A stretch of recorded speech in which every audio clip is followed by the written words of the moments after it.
এই প্রশ্নটা করেছে একজন ছাত্রী অপর্ণা, ও দর্শকদের মাঝেই আছে।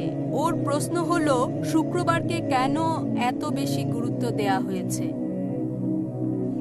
বোন, আপনি প্রশ্ন করলেন যে শুক্রবারকে কেন এত বেশি গুরুত্ব দেওয়া হয়েছে। আমাদের নবী বলেছেন এটা অনেকটা সাপ্তাহিক ঈদের মতো। সাপ্তাহিক ঈদের দিন খ্রিস্টানদের যেমন আছে প্রতি রবিবার, ইহুদিদের হচ্ছে শনিবার, মুসলিমদেরটা একটু আলাদা হওয়া উচিত, সেজন্য নবী বেছে নিয়েছেন শুক্রবার। আর অনেক সহিহ হাদিসে শুক্রবারের গুরুত্বের কথা বলা হয়েছে। একটা হাদিসে বলা হয়েছে নূহ নবীর নৌকা সেই প্লাবন শেষ হলে মাটির উপর নেমে এসেছিল, সেটা শুক্রবারে। এরকম বেশ কিছু। তবে ইসলাম ধর্মের দিক থেকে এটা সাপ্তাহিক গুরুত্বপূর্ণ দিন। এই দিনে আমরা জামাতে নামাজ আদায় করি, আর এই জামাতে নামাজ খুবই গুরুত্বপূর্ণ। সাধারণত আমরা দিনে 5 ওয়াক্ত নামাজ পড়ি, তবে সপ্তাহে একদিন জুমার নামাজ পড়ি, সেখানে অনেক মানুষ হয়। এটা সাপ্তাহিক ঈদের মতো।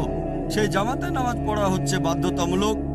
আর সেই জুমার নামাজের সময় যেরকম আজকে দুপুরে পড়েছি, সেখানে ইমাম সাহেব খুতবা দেন, তিনি বক্তৃতা দেন, নির্দেশনা দেন, সাপ্তাহিক নির্দেশনা মুসলিমদের উদ্দেশ্যে যে কি করা উচিত। হয়তো কথা বলবেন স্থানীয় বিষয় নিয়ে, বিভিন্ন গুরুত্বপূর্ণ বিষয়ে কথা বলবেন আর দিন প্রচার করবেন। তাহলে শুক্রবার হচ্ছে এক ধরনের সাপ্তাহিক ঈদ আর মুসলিমদের জন্য সপ্তাহের গুরুত্বপূর্ণ দিন। আশা করি উত্তরটা পেয়েছি। হ্যাঁ ভাই। গুড ইভিনিং স্যার, আমার নাম রোহিত রায়না। আমি হিন্দু ছিলাম, আর কিছুদিন আগে ইসলাম ধর্ম গ্রহণ করেছি। এখন আমি আসলে মুসলিম মেয়েকে ভালোবাসি, তবে সেটাই প্রধান কারণ না। আসল কারণটা হলো আমি ইসলাম ধর্ম গ্রহণ করেছি একেবারে অন্তর থেকে। আপনাকে খোলা মনেই বলি, আমি আরবি ভাষা জানি না, উর্দু ভাষাটাও আমি খুব সামান্য জানি, এছাড়া সংস্কৃত ভাষাও জানি না। আমার ব্যাকগ্রাউন্ড হিন্দু। এখন আমি ইসলাম সম্পর্কে জানতে চাই, কারণ শুধু এটা নয় যে একজন মুসলিম মেয়েকে বিয়ে করতে যাচ্ছি। আর বিভিন্ন ধর্মের মানুষের মধ্যে এত ঝগড়া বিবাদ দেখি কেন? এগুলো মানুষের বানানো। আল্লাহ এই বিবাদ সৃষ্টি করেননি, আর আল্লাহ এরকম নির্দেশ দিচ্ছেন না যে মানুষকে এগুলো করতে হবে। একজন অমুসলিম কোনো মুসলিম মেয়েকে বিয়ে করলো, অথবা হিন্দু কেউ একজন মুসলিমকে বিয়ে করলো, এখন এত ঝগড়া বিবাদ কেন? আমি যদি ইসলাম গ্রহণ করি, তাহলে সেই মুসলিম মেয়ের পরিবারেও কোনো সমস্যা নেই। তাহলে আমাদের মধ্যে এই ঝগড়া বিবাদগুলো কেন থাকবে? একটু ব্যাখ্যা করে বলেন। ভাই, আপনি প্রশ্ন করলেন, আর আলহামদুলিল্লাহ আপনি ইসলাম ধর্ম গ্রহণ করেছেন, একজন মুসলিম মেয়েকে ভালোবাসেন, তবে সেটা প্রধান কারণ না। অন্তর থেকে ইসলাম ধর্ম গ্রহণ করেছেন। আরো বললেন আরবি ভাষা জানেন না, সংস্কৃতও জানেন না। ভাই, এটা বাধ্যতামূলক না যে বেহেশতে যেতে আপনাকে আরবি জানতেই হবে, বাধ্যতামূলক না। তবে এখন আমি ইংরেজির মাধ্যমে আরবি শিখছি। ভাই, আমি আগেও বলেছি যে বেহেশতে যাওয়ার জন্য আপনার আরবি ভাষা জানাটা বাধ্যতামূলক না। বলেছি আরবি জানলে কোরআন সবচেয়ে ভালোভাবে বুঝতে পারবেন। যদি আরবি না জানেন, কোরআনের অনুবাদ সেই ভাষায় পড়েন যেটা সবচেয়ে ভালো জানেন। ইংরেজি ভালো জানলে ইংরেজিতে কোরআনের অনুবাদ পড়েন, বাংলা ভালো জানলে বাংলা ভাষায় কোরআনের অনুবাদ পড়েন। আপনাকে জানতে হবে নামাজের সময় মিনিমাম যে সূরাগুলো দরকার হয়। নামাজ ইসলাম ধর্মের অন্যতম গুরুত্বপূর্ণ স্তম্ভ। নামাজে যেটুকু দরকার অন্তত সেগুলো মনে রাখবেন আপনি। কারণ যখন নামাজের মাধ্যমে আল্লাহ তাআলার ইবাদত করবেন, তখন আপনি বলবেন অরিজিনাল ভাষায়। অনুবাদ করে বললে ভুল হতে পারে। এটুকু বাদে ভাষা জানা বাধ্যতামূলক না, তবে কোরআনের অনুবাদ সেই ভাষায় পড়েন যেটা আপনি সবচেয়ে ভালো বোঝেন। এবার আপনার প্রশ্নে আমি আসি যে এত ঝগড়া বিবাদ কেন? আপনি ইসলাম গ্রহণ করেছেন, ঝগড়া বিবাদ কোথায়? যদি মুসলিমদের কথা বলেন, সেখানে তো কোনো ঝগড়া বিবাদ নেই। না, মুসলিমদের বিবাদ সম্পর্কে কিছু বলছি না, আমি বলছি হিন্দুদের বিবাদ সম্পর্কে। হিন্দুদের বিবাদ আমি একথা কেন বলছি? কারণ কোরআন বলছে সূরা বাকারা অধ্যায় 2 আয়াত 221, বলা হয়েছে তোমরা কোনো মুশরিককে কখনো বিয়ে করো না ঈমান না আনা পর্যন্ত। একজন মুমিন পুরুষ যদি সে কৃতদাস হয়, একজন দাস হলেও সে কোনো মুশরিক পুরুষের চেয়ে উত্তম, যদিও সেই মুশরিক তোমাকে মুগ্ধ করে। আর মুশরিক মহিলাদের ক্ষেত্রে একই রকম, পুরুষদের জন্য। এটার কারণ হচ্ছে, ধরেন আপনার একটা গাড়ি আছে, তার দুটো চাকা দিলেন সাইকেলের আর দুটো দিলেন ট্রাকের। গাড়ি তাহলে চলবে কিভাবে? সবগুলো চাকা হতে হবে একই রকম। আর একজন ভালো আর ধার্মিক মহিলা চাইবে তার স্বামীও যেন বেহেশতে যায়, যেন জান্নাতে যেতে পারে। সেই মহিলা যদি বেহেশতে যাওয়ার পথ খুঁজে পায় আল্লাহর কাছে আত্মসমর্পণ করে শান্তি অর্জনের মাধ্যমে, তাহলে আপনাকেও সেজন্য অনুরোধ করতে পারে। সেজন্যই হয়তো ইসলাম গ্রহণ করেছেন। আর হিন্দুদের ব্যাপারে যদি আমাকে বলতে হয়, আমার ভিডিও ক্যাসেট দেখাতে পারেন, similarities between Islam and Hinduism. আমি তাদের বলবো, মানুষ এটাকে বলে ইন্টারফেথ, আমি তাদের বলবো অন্তত এটা মানেন। আমি অমুসলিমদের বলি, এই ইন্টারফেথ ডায়ালগে আমার কোনো ভরসা নেই যে ইসলাম ধর্ম যা বলে সেই কথা বলে হিন্দুইজম, আর খ্রিস্টান ধর্ম এই সবগুলো একই, এর সাথে আমি একমত না। বিভিন্ন ধর্মের ছাত্র হিসেবে আমি জানি পার্থক্য আছে। আমি তাদের বলি অন্তত এটা মানেন, একটা কিতাব একেবারে 100% ঈশ্বরের বাণী। খ্রিস্টানরা বলবে আমার আপত্তি নেই এটা মানতে যে বাইবেল 100% ঈশ্বরের বাণী। হিন্দুরা বলবে বেদকে ঈশ্বরের বাণী বলে মানতে আমার কোনো আপত্তি নেই।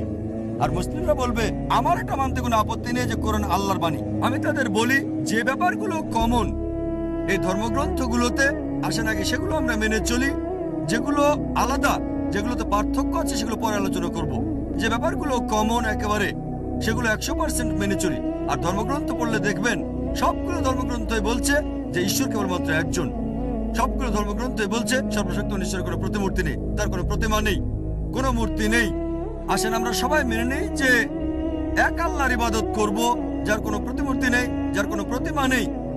সবগুলো ধর্মগ্রন্থই হোক সেটা বেদ অথবা হোক বাইবেল অথবা কোরআন, সবাই বলছে যে সর্বশেষ ও চূড়ান্ত নবী মুহাম্মদ সাল্লাল্লাহু আলাইহি সাল্লাম।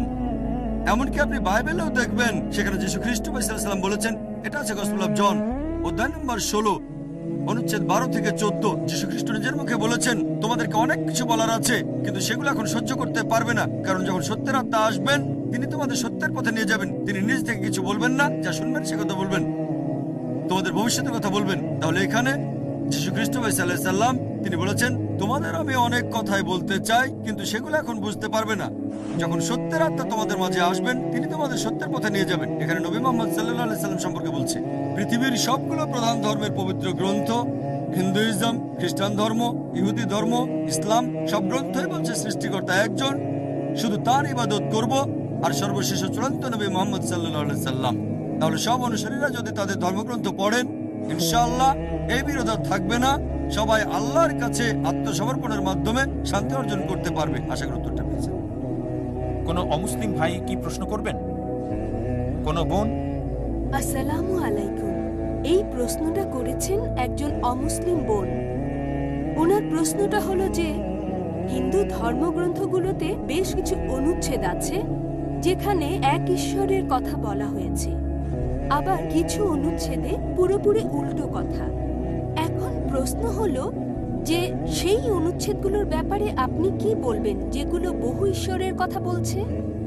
বোন খুব সুন্দর প্রশ্ন করেছেন যে হিন্দু ধর্মগ্রন্থে কিছু অনুচ্ছেদ এক ঈশ্বরের কথা বলছে, সেগুলো আমিও বলেছি। তবে আরো কিছু অনুচ্ছেদ পুরো উল্টো কথা বলছে, অনেক ঈশ্বরের কথা বলছে। সেগুলোর উদ্ধৃতি দিনই কেন? একথা আগেও বলেছি যে হিন্দু ধর্মগ্রন্থগুলোর মধ্যে সবচেয়ে পবিত্র যে গ্রন্থটা সেটা হচ্ছে বেদ। আর বেদ মূলত এক ঈশ্বরের কথা বলছে। আরো কিছু ধর্মগ্রন্থ আছে হিন্দুইজমে যেগুলোর অবস্থান কিছুটা নিচে, সেখানে প্যান্থেইজমের কথা বলা হয়েছে, বহিশ্বরের কথা বলা হয়েছে। তবে এখানে যুক্তিটা হচ্ছে পরস্পর বিরোধী কিছু থাকলে মেনে চলবো যেটা উপরে। আর আগে ওই কথা বলেছি, আমাদের মধ্যকার পার্থক্যগুলো নিয়ে পরে আলোচনা করব আমরা।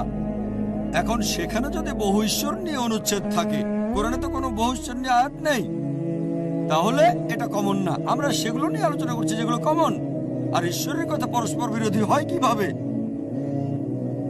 সৃষ্টিকর্তা কিভাবে এক জায়গায় বলেন ঈশ্বর একজন, অন্য জায়গায় বলেন ঈশ্বর অনেকজন? তার মানে কথাটা পরস্পর বিরোধী। আর পরস্পর বিরোধী হলে সেটা ঈশ্বরের বাণী নয়। তাহলে একজন হিন্দু ঠিক করবে এমন ধর্মগ্রন্থ কিভাবে মানবে যার কথা পরস্পর বিরোধী হয়? কোরআন বলছে সূরা নিসা অধ্যায় 4 আয়াত নম্বর 82, আফালা ইয়াতাদাব্বারুনাল কুরআন ওয়ালাউ কানা মিন ইনদি গায়রিল্লাহ লাওয়াজাদু ফি ইখতিলাফান কাসীরা।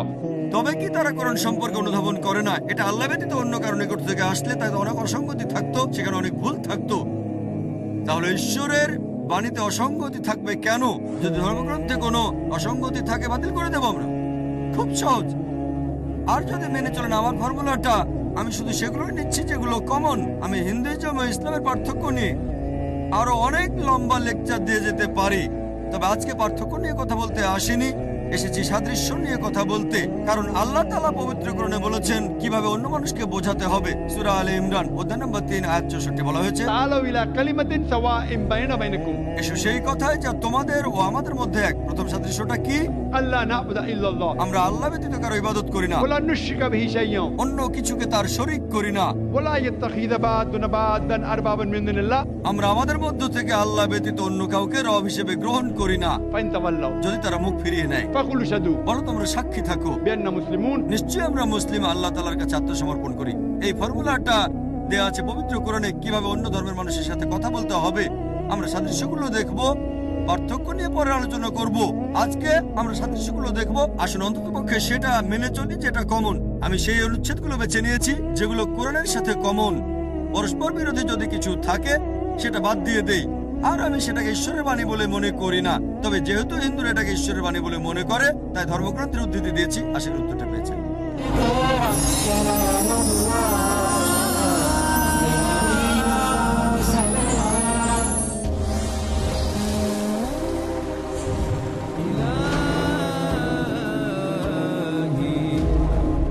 মানবতার পথ প্রদর্শক আল কুরআনুল কারীম কি ওসিয়ত করেছে মানব জাতির জন্য।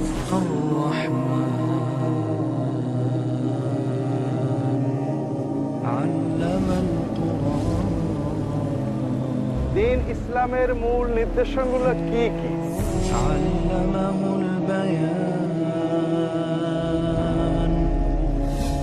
অনুষ্ঠান সর্বস্বতা থেকে বেরিয়ে জীবন ও মানবতামুখী হওয়ার জন্য কি নির্দেশনা দিয়েছে আল কোরআন কারীম।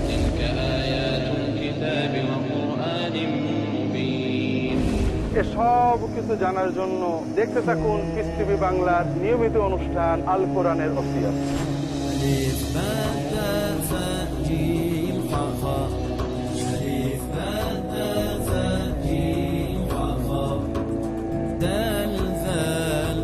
পবিত্র এবং বিশুদ্ধ জীবন যাপন করার জন্য কুরআন দিয়েছে কি কি নির্দেশনা।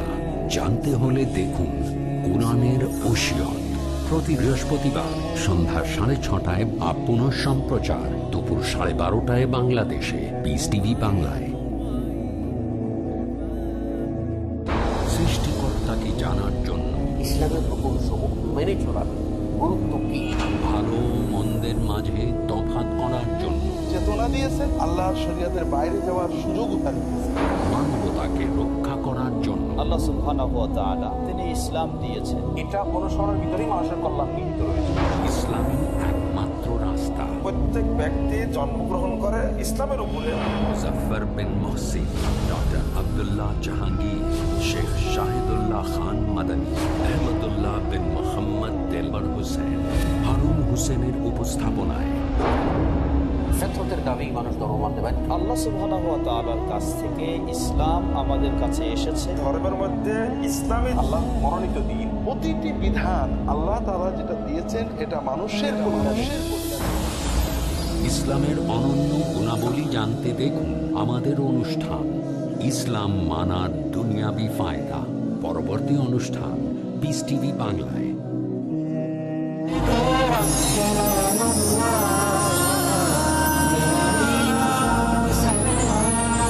হ্যাঁ ভাই, good evening doctor Zakir Naik. আমার নাম গোলাপচাঁদ বিশ্বকর্মা। আমার প্রশ্নটা হলো, বকরি ঈদ এটা কিছুদিন পরেই হবে এই বছরে, আর মুসলিমরা তারা বিশ্বাস করে যে এই বকরি ঈদে তারা কোরবানি দেয় ছাগল, মহিষ, গরু, বিভিন্ন পশু। আর ইসলাম ধর্ম অনুযায়ী ইনসানিয়াত আর মানবতা খুব গুরুত্বপূর্ণ। প্রত্যেক মানুষ দয়া দেখাবে বিভিন্ন পশু পাখির প্রতি আর মানুষের প্রতি, সবার প্রতি তারা দয়া দেখাবে। মুসলিমরা যদি এটা বিশ্বাস করে তাহলে কেন তারা কোরবানি দেয় এই ছাগল, গরু বা মহিষ? বকরি ঈদে কেন এগুলো জবাই করে? মুসলিমরা যে কাজটা করে সেটা কি মানবতার পক্ষে আছে, মানে মানবতা বা ইনসানিয়াত? ভাই খুব সুন্দর প্রশ্ন করলেন যে আমরা বকরি ঈদে কেন গরু ছাগল কোরবানি দেই। বকরি ঈদ না হলে কি কোরবানি দিতে পারবো? যে কোনো পশুর কথা বলতে পারো। প্রশ্নটা হচ্ছে ঈদ না হলে কি কোরবানি দিতে পারবো? তারা কোরবানি দেয় পশু হত্যা করে। আপনাকে আমি প্রশ্ন করছি, বকরি ঈদ বাদে অন্য সময় কোরবানি দিলাম, এটার কি অনুমতি আছে? না না, এরকম তাহলে প্রশ্নটা এরকম কেন? তার এরকম বদলে করা ডাইরেক্ট যাবে না। প্রশ্ন করেন আমরা নন ভেজ খাই কেন? ঠিক, আপনার প্রশ্নটা বুঝতে পারছি আপনি না। তো জানতে চাচ্ছেন আমরা নন ভেজ খাবার খাই কেন, মাংস খাই কেন। আমার প্রশ্নটা হলো বকরি ঈদের সময় নিয়ে আর অন্যান্য সময়গুলো। আচ্ছা ঠিক আছে, দুটোরই উত্তর দিচ্ছি। বকরি ঈদে যেটা হয়, আল্লাহ পবিত্র করে বলছেন সূরা হজ অধ্যায় নম্বর 22, আল্লাহ সুবহানাহু ওয়া তাআলার কাছে মাংস বা রক্ত পৌঁছায় না, আল্লাহর কাছে পৌঁছায় তোমাদের তাকওয়া। অন্য ধর্মে এরকম না।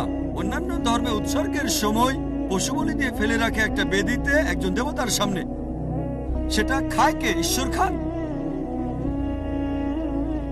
ইসলাম ধর্মে যখন কোরবানি দেই আমরা কি করি? কমপক্ষে 3 ভাগের 1 ভাগ অবশ্যই গরিব লোককে দিতে হবে, 1/3 দেব আত্মীয় আর বন্ধুদের, বাকিটা নিজের জন্য রাখবো। নিজের জন্য ম্যাক্সিমাম 1/3 রাখতে পারবেন। চাইলে আপনি পুরোটাই দান করে দিতে পারেন। তাহলে যখন কোরবানি দিচ্ছি তখন কি করছি? মানুষ জাতির উপকার করছি, আমরা তাদের জন্য খাবার দিচ্ছি। এখন কাউকে খাবার দেয়া এটা কি ভালো না খারাপ? খাবার দেয়া যাতে মানুষ উপকার পেতে পারে, এটা কি ভালো না খারাপ? ভালো, মানুষের জন্য এটা ভালো না খারাপ? ভালো। তাহলে ইসলাম হচ্ছে মানবতার ধর্ম। আপনি প্রশ্ন করতে পারেন যে প্রাণীদের কেন হত্যা করা হচ্ছে? মানুষের জন্য ভালো, কিন্তু প্রাণীদের জন্য কি হচ্ছে? আর সত্যি বলতে একজন মুসলিম শুধুমাত্র ভেজ খাবার খেয়েও ভালোভাবে ধর্ম পালন করতে পারে। নন ভেজ খাওয়া ইসলামের জন্য বাধ্যতামূলক না। তবে আল্লাহ যেহেতু আমাদেরকে অনুমতি দিয়েছেন নন ভেজ খেতে, তাহলে আমরা সেটা খাবো না কেন? আল্লাহ পবিত্রকরণে বলেছেন সূরা মাইদা অধ্যায় নম্বর 5 আয়াত নম্বর 1, সেই চতুষ্পদ প্রাণীর মাংস খাও যেগুলো তোমাদের জন্য হালাল করা হয়েছে। আল্লাহ বলেছেন সূরা নাহল অধ্যায় 16 আয়াত নম্বর 5, তিনি চতুষ্পদ প্রাণী সৃষ্টি করেছেন যাতে করে তোমরা উপকার পেতে পারো এবং তাদের মাংস খেতে পারো। এই কথাটা আবারও আছে সূরা মুমিনুন অধ্যায় নম্বর 23 আয়াত নম্বর 21, যে গবাদি পশুর মধ্যে রয়েছে নিদর্শন, তাদের উদরের দুধ পান করো এবং তাদের মাংস তোমরা খাও। তাহলে যেহেতু আল্লাহ আমাদের অনুমতি দিয়েছেন, তাহলে ননভেজ খাবো না কেন? এবার লজিক্যাল কারণে আসি। এখনকার বিজ্ঞান বলছে যে নন ভেজ খাবারে, মাংস জাতীয় খাবারে প্রচুর ভিটামিন থাকে, আর এটাই একমাত্র খাবার যেখানে পরিপূর্ণ আমিষ আছে। আমাদের মানুষের শরীরে 23 রকমের অ্যামিনো অ্যাসিড আছে যেগুলোর প্রয়োজন হয়। এগুলোর মধ্যে 8টা অ্যামিনো অ্যাসিড শরীর তৈরি করতে পারে না, এগুলো পাই আমরা খাবার থেকে। এমন কোনো ভেজ খাবার নেই যেখানে এই 8টার সবগুলোই পাবেন। শুধুমাত্র মাংস জাতীয় বা নন ভেজ খাবারেই এই 8টা অ্যামিনো অ্যাসিডই পাবেন। এছাড়াও যদি আপনারা দাঁত পরীক্ষা করেন, তৃণভোজী প্রাণীদের, গরু, ছাগল, ভেড়া, তাদের দাঁতগুলো সমান। তারা শুধু ভেজ খাবার খায়, মাংস খেতে পারে না। এরপর যদি দাঁত পরীক্ষা করে দেখেন মাংসাশী প্রাণীদের, বাঘ, সিংহ, চিতাবাঘ, তাদের মুখের দাঁতগুলো সূচালো যাতে মাংস খেতে পারে, এজন্য তাদের দাঁতগুলো থাকে সূচালো। তারা শুধু মাংসই খায়, ভেজ খাবার তারা খেতে পারে না। যদি আয়নার সামনে দাঁড়িয়ে আপনার দাঁতগুলো দেখেন, আমাদের সূচালো দাঁত আছে, আবার সমান দাঁতও আছে। আমরা সব ধরনের খাবারই খেতে পারি। যদি আল্লাহ চাইতেন শুধু ভেজ খাবারই খাবো, তাহলে আমাদেরকে সূচালো দাঁত দিলেন কেন? ননভেজ খাওয়ার জন্য।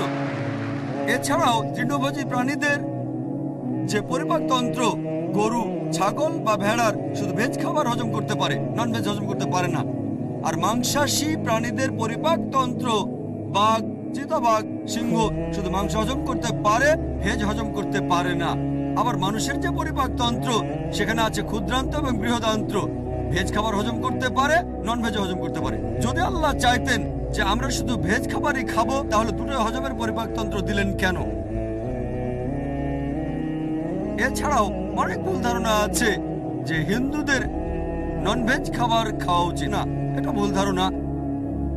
যদি হিন্দু ধর্মগ্রন্থ পড়েন, এটা আছে মনুস্মৃতিতে অধ্যায় নম্বর 5 অনুচ্ছেদ 30, ঈশ্বর প্রাণী বানিয়েছেন, তাদেরকে কেউ খাবে আর কাউকে খাবে অন্যরা।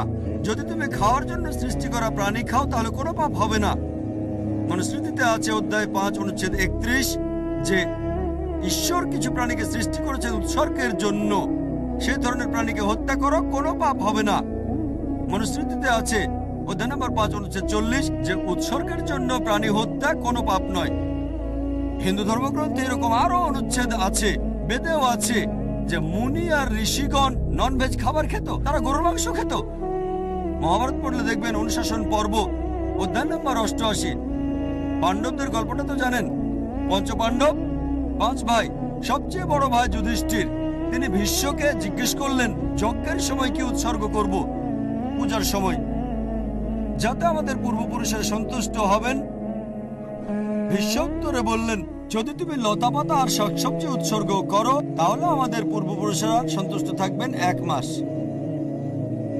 মাছ উৎসর্গ করলে 2 মাস, যদি তুমি মাংস দাও তাহলে 3 মাস, যদি খরগোশ উৎসর্গ করো তাহলে 4 মাস, যদি ছাগল দাও তাহলে 5 মাস, শুকরের মাংস দিলে তখন 6 মাস, যদি পাখির মাংস দাও তাহলে 7 মাস, হরিণের মাংস দিলে 8 মাস। এভাবে তিনি বলে গেলেন। মহিষের মাংস দিলে 11 মাস, যদি গরুর মাংস দাও তাহলে পূর্বপুরুষেরা সন্তুষ্ট থাকবেন পুরো 1 বছর। আর যদি চাও যে পূর্বপুরুষেরা সন্তুষ্ট থাকবেন একেবারে সারা জীবন, তাহলে ছাগলের লালচে মাংস দাও বা গন্ডারের মাংস দাও। এ কথা কি বলেছেন? ভীষ্ম যুধিষ্ঠিরকে পুরো তালিকা দেওয়া আছে, শাকসবজি, মাছ, খরগোশ, ছাগল সবকিছু আছে, মহিষ, গরু। তাহলে হিন্দু ধর্মগ্রন্থ বলছে ননভেজ খাওয়ার অনুমতি আছে। হিন্দুরা এখন এগুলো মানে কারণ তাদেরকে প্রভাবিত করছে অন্যান্য ফিলোসফি, যেমন অহিংসা। এখন হিন্দুরাও এটা পালন করে। আর যারা এই অহিংসা নীতি মেনে চলে যে নন ভায়োলেন্স, জীবিত প্রাণীকে হত্যা করা যাবে না, যদি একজন মানুষ কোন রকম প্রাণী হত্যা না করে টিকে থাকতে পারে, আমি সেটার পক্ষে আছি। এখন তারা বলে প্রাণী হত্যা করা এটা খুব বড় পাপ, কারণ এটা হচ্ছে জীবন, জীব হত্যা করা নিষিদ্ধ। এখন বিজ্ঞান উন্নত হয়েছে আর আমরা জানতে পেরেছি যে গাছপালারও জীবন আছে। তাহলে ভেজ খাবার খেলেও তো জীব হত্যা করছেন। তখন যুক্তি বদলায়, ঠিক আছে আমরা মানছি যে গাছপালারও জীবন আছে, তবে ব্যথা অনুভব করতে পারে না। তাহলে একটা গাছকে হত্যা করা প্রাণী হত্যার চেয়ে কম গুরুতর পাপ। আচ্ছা, তর্কের খাতিরে মানলাম, কিন্তু এখন বিজ্ঞান বলছে আমরা মানুষরা যে শব্দ শুনতে পাই তার কম্পনাঙ্ক 20 সাইকেল পার সেকেন্ড থেকে 20,000 সাইকেল পার সেকেন্ড, এর নিচে বা উপরে হলে আমরা শুনতে পাই না। বর্তমানের বিজ্ঞান বলে যে গাছপালা কান্নাকাটিও করে, কিন্তু সেটা মানুষ শুনতে পায় না। আমেরিকার এক কৃষক একটা যন্ত্র বানিয়েছেন যেটা দিয়ে গাছের কান্না মানুষ শুনতে পাবে আর জানতে পারবে কখন গাছের পানি লাগবে। তখন হয়তো বলবেন আচ্ছা ঠিক আছে, মানলাম যে গাছপালা যন্ত্রণা অনুভব করতে পারে, তবে এদের 2 বা 3টা ইন্দ্রিয় কম আছে, তাই গাছপালা হত্যা করা কম গুরুতর পাপ পশু পাখি হত্যার চেয়ে তাদের ইন্দ্রিয় 5টা। আচ্ছা, তর্কের খাতিরে এটাও মানলাম যে গাছপালা 2টো ইন্দ্রিয় কম থাকে পশু পাখির চেয়ে। আপনাদের একটা প্রশ্ন করি, যে ধরেন আপনার ভাই, আল্লাহ না করুন, ধরেন সে জন্মালো বোবা আর কালা হয়ে, আর বড় হওয়ার পরে তাকে কেউ মেরে ফেললো, তখন কি জজের কাছে গিয়ে বলবেন মাই লর্ড এই খুনিকে কম শাস্তি দেন কারণ আমার ভাই ছিল বোবা আর কালা? এভাবে বলবেন? আপনি জজকে বলবেন তাকে বড় শাস্তি দেন, আমার ভাই ছিল মাসুম, সে শুনতো না, বলতে পারতো না। তাই ইসলাম ধর্মে এমন না যে 2টো ইন্দ্রিয় কম বা 2টো বেশি। আল্লাহ পবিত্র কোরআনে বলেছেন সূরা বাকারা অধ্যায় 2 আয়াত 168, তোমরা বৈধ আর পবিত্র খাদ্যবস্তু থেকে আহার করো, যেটা ভালো পবিত্র সেটা খেতে পারেন। আর এছাড়াও যদি অমুসলিমরা তারা ননভেজ খাবার খেতে না চায়, আমার কোনো সমস্যা নেই, আপত্তিও নেই। শুধুমাত্র যখন বলছেন এটা পাপ, মানবতার বিরুদ্ধে, তখন আমি উত্তর দিচ্ছি এমনিতে অমুসলিমরা ভেজ খাবার খেলে সেটা আমার জন্য ভালো। যদি সব অমুসলিম ননভেজ খাওয়া শুরু করে দেয় তাহলে গরু ছাগলের মাংসের দাম বেড়ে যাবে, তাই ব্যক্তিগতভাবে আমার আপত্তি নেই।